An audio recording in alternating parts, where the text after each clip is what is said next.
அனைவருக்கும் வணக்கம். இதோடைய மோட்டிவை பற்றி சொன்னாங்க. இப்போ எனக்கு முன்னாடி பேசுறவங்க கூட சொன்னாங்க, திராவிடன் அப்படின்ற ஒரு வார்த்தை இருக்கு இல்லையா, அது வந்து ஒரு சாதாரண வார்த்தை கிடையாது, யாரு கூட ஒத்து போகாத வார்த்தை. ஏன்னா எல்லாரும் ஒரு பவுண்டரிக்குள்ளே இருப்பாங்க, ஒரு தனக்குன்னு ஒரு வட்டத்தை போட்டு இருப்பாங்க. அது ஜாதிய வட்டமாக இருக்கும், இல்லை தனக்குன்னு ஒரு மொழி வட்டமாக இருக்கும். இது போல் ஏதோ ஒரு வட்டத்துக்குள்ளே தான் வாழ்வாங்க.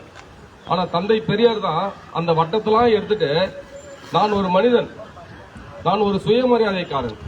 அப்போ சுயமரியாதைக்காரன் எப்படி இருப்பான்னா, மற்றவங்களுக்கும் சுயமரியாதை தருவோம், அந்த செல்ஃப் ரெஸ்பெக்ட், திருப்பி அடுத்தவங்களுக்கு ரெஸ்பெக்ட் தருவோம். அடுத்தது என்ன செய்வான், சக மனிதனை பார்ப்பான். ஆண் பெண் இப்படி பார்க்க மாட்டாங்க, ஜாதி பார்க்க மாட்டாங்க.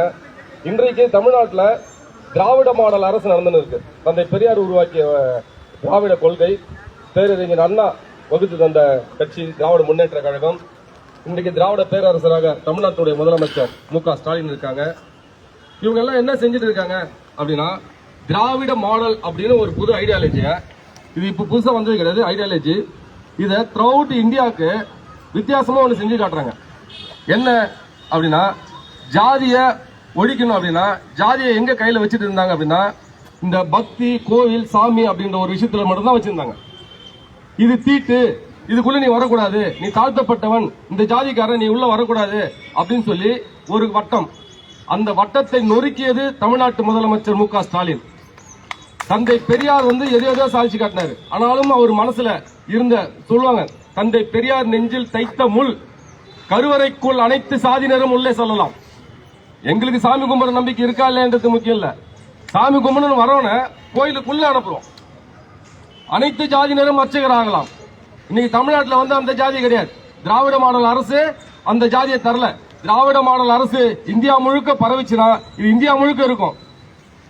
இந்த சித்தாந்தத்தை, இந்த தத்துவத்தை, திராவிட மாடலை ஏற்றுக்கொண்டதுனாலதான் இன்றைக்கு தமிழ்நாட்டில் இருக்கக்கூடிய மக்கள், குறிப்பா பெண்கள் பார்த்தீங்கன்னாக்கா, இத்தனை ஆண்டு காலமாக மறுக்கப்பட்ட உரிமைகள், வீட்டை விட்டு வெளியில வர்றதுக்கே அவங்களுக்கு உரிமை கிடையாது.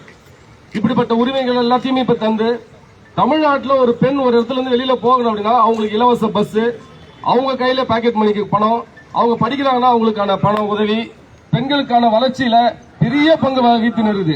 அது எதுனா இந்த திராவிட ஐடியாலஜி. இந்த திராவிட மாடல் மிக சிறந்தது, நமக்கானது திராவிட மாடல் தான் அப்படின்றத தமிழ்நாடு மக்கள் உணர்ந்ததுனாலதான் தமிழ்நாடு புதுச்சேரியில கடந்த தேர்தலில் 40க்கு 40 100% திராவிட மாடல் பெற்றது. இப்படி திராவிட மாடல் வெற்றி பெற்றால் என்ன நடக்கும், தமிழ்நாட்டை பார்த்தா புரிஞ்சுக்கலாம். புதுசா ஒன்னும் சொல்ல வேண்டாம். தமிழ்நாட்டில் என்ன நடக்கு, தமிழ்நாட்டில் அனைவருக்கும் கல்வி கிடைக்கு, அனைவரும் உயர்கல்வி கிடைக்கலாம். ஒரு முதலமைச்சர், தமிழ்நாட்டு முதலமைச்சர் ஒரு திட்டம் தராரு. என்ன தராரு, நான் முதல்வன் ஒரு திட்டம் தராரு. எல்லாருமே படிக்கணும், எல்லாருமே அவங்கவுங்க துறையில மிகப்பெரிய ஆளா வரணும், அவங்க ஸ்பெஷலிஸ்டா வரணும்.